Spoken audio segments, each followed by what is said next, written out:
Yan,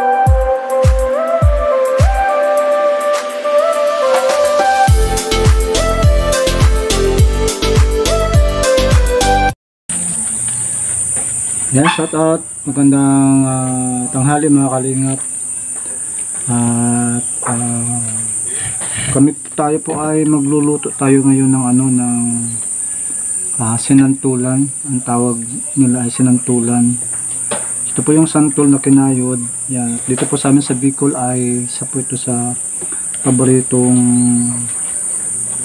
ulam namin mga Bicolano. Ayan, so tuturo ko po sa inyo kung paano po magluto ng sinantulan at kung ano po yung mga basic na mga ingredients. Ano po, depende po yan kung may budget kayo or walang budget. So depende po yan. So ngayon po ang atin pong gagawin ay sinantulan Bicol Express. So din tayo sa category na walang budget. Ano po, medyo ano lang po tayo, tipid-tipid. Yan, pero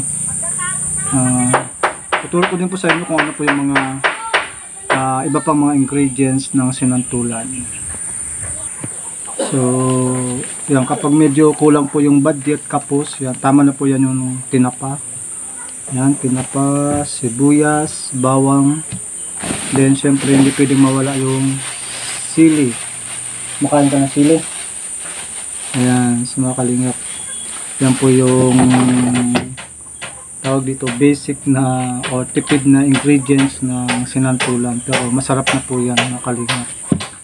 Ayan, so yan po yung ating po lulutuin ngayon sa aming tanghalian na para makatipid.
So ito po mga kalingap yung tinapa. Yan, tatanggalan lang po natin siya tanggalin lang po natin yung mga tinik.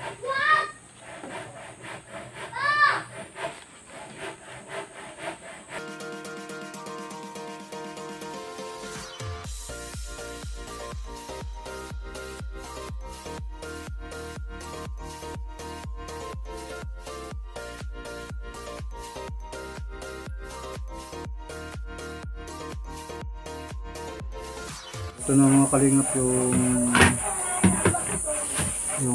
tinapa.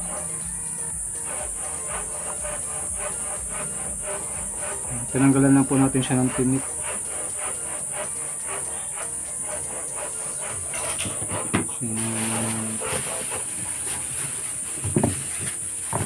Ito naman mga kalingap yung ating mga sili.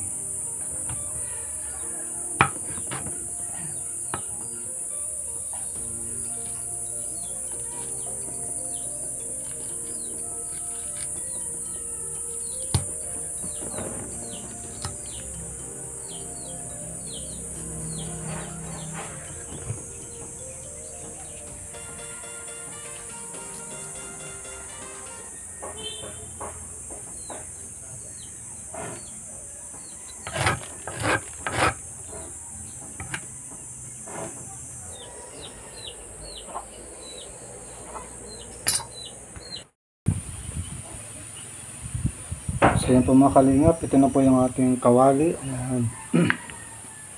Bali po siya po ay ating lang paiinitin. Ayan. At ang una po nating ilalagay ay yung pinaka pangalawang gata. Ito po mga kalingap yung una, pure ano po yan, pure coconut milk yan. And ito po yung pangalawang gata. Ano po, basta po pag kayo po ay nagluluto ng ginataan, lagi po ninyong iuuna ilagay sa kawali. Yan, umusok na yung kawali natin. Ayan, ang una po natin ilalagay ay yung pangalawang gata. Yan, yan po yung proseso ng pagluluto ng ginataan. So yan, nalagay na po natin yung yung atin pong pangalawang gata. Dahil ito po ay sinantol, mga kalingap, much better po na vision na marami po yung sabaw ninyo, kasi ito po ay sumisipsip po ito ng sabaw. Ayan, akala nyo po marami yung gata natin, pero pag nilagay na po natin itong atin pong tawag dito, itong santol, ay matutuyo po yan. So, mas masarap po pag maraming sabaw yung sinantol hanggang sa siya po ay tawag dito, hanggang siya po ay matuyuan na po. At yan, hintayin po natin siyang kumulo at lalagyan po natin siya ng asin. Yan, asin. So hintayin lang po natin siyang kumulo at mamaya po isusunod po natin yung bawang at sibuyas. So yan po mga kalingap, yan po ay kumukulo-kulo na. Ayan, pwede na po natin siyang ilagay yung bawang at sibuyas po natin. Ayan. Ayan, kumukulo-kulo na po yan. So, pwede na po natin siya ilagay. Bawang, sibuyas, tsaka may asin na po siya kanina. So, hintayin lang po natin na ayan, pwede na rin po natin isunod, mga kalingap, yung ating pinayod na santol. Ayan. So, tingnan nyo po mga kalingap, ang dami pong sabaw niyan. Tapos ilalagay ko to. Kita nyo po mamaya wala na yung sabaw.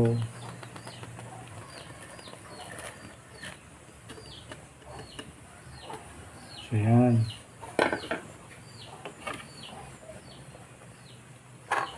Yan.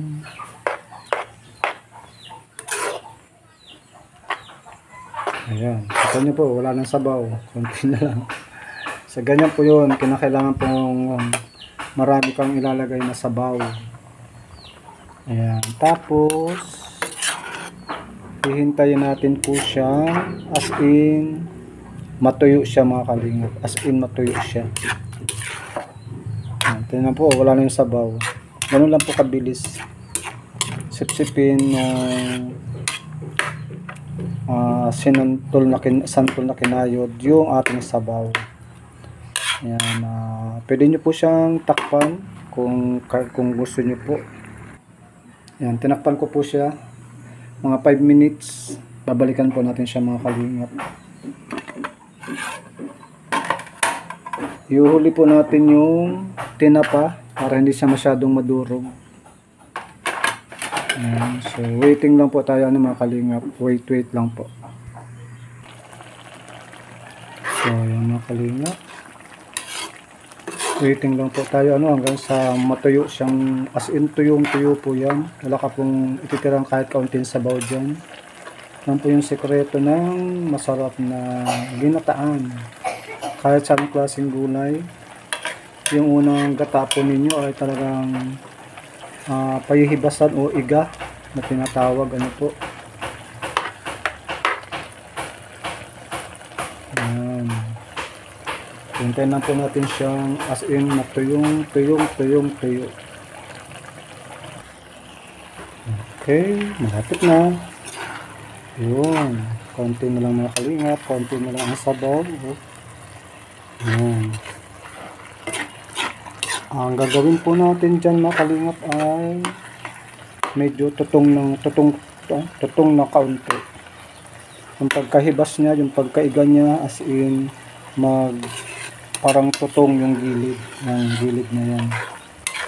Pag na po yan, tutong na po yan, yung gilid o brownish na siya, yung gilid. Ibig sabihin po niyan ay pwede na po natin ilagay yung pangalawang gata. Yan po yung sekreto ng masarap na ginataan.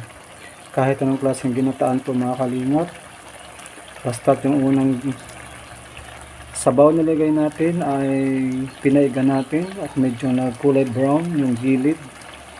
Yan po yung senyales na masarap. At kahit simple po yung luto, yung ingredients, masarap po siya.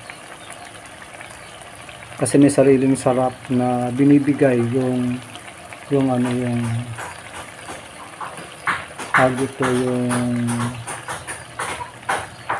coconut milk. Medyo maano siya, medyo matamis-tamis. Malasa po talaga siya. Combination po ng tinapa. Actually, may ano po ito mga kapatid, may mga kalingap, meron pa itong kasama yung tinatawag na dinailan dito sa amin. Yun po talaga yung combination, tinapa, dinailan, o sardinas, yan, mga ganyan. So, wait lang po tayo hanggang sa as in na po yung matuyo po talaga siya. Yun. Naririnig niyo po mga kalingap yung ano nyo, yung parang na siyang corn beef. Pwede na po natin ilagay yung pangalawang gata.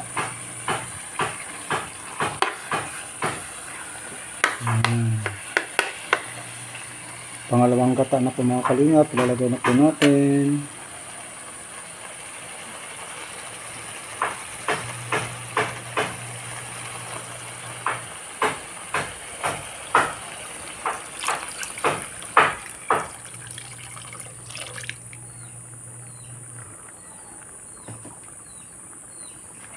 Ayan, so halos same yung ating gata kanina. Halos magkaparehas yung dami. Ayan. At pwede na po natin ilagay yung ating sili.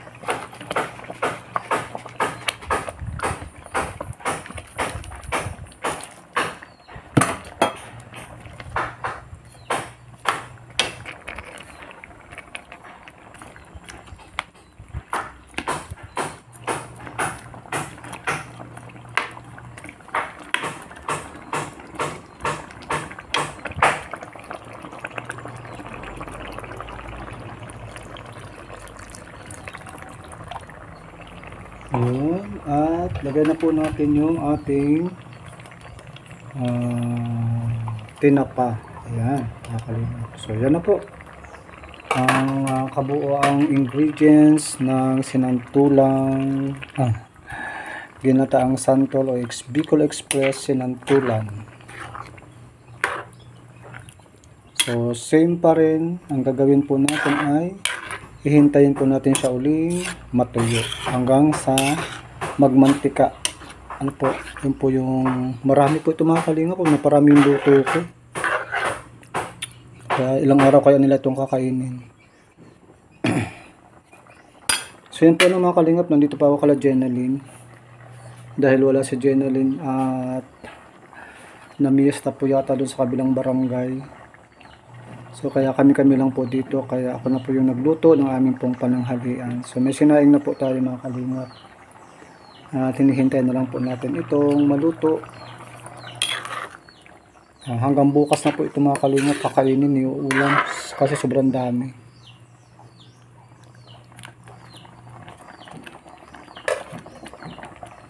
So waiting po tayo mga kalingap hanggang sa siya po ay magmantika o matuyo uli. Ayun. Malapit na mga kalingap.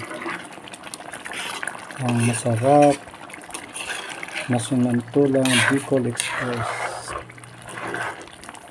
Haluin nyo lang po ng ganyan para yung tutong dun sa ilalim ay na ano po natin. Yan, malapit na po yan.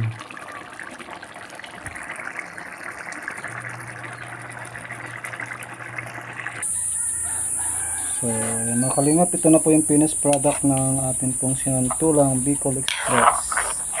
Yan, so kain na po tayo. Ito siyang kanin. Yun.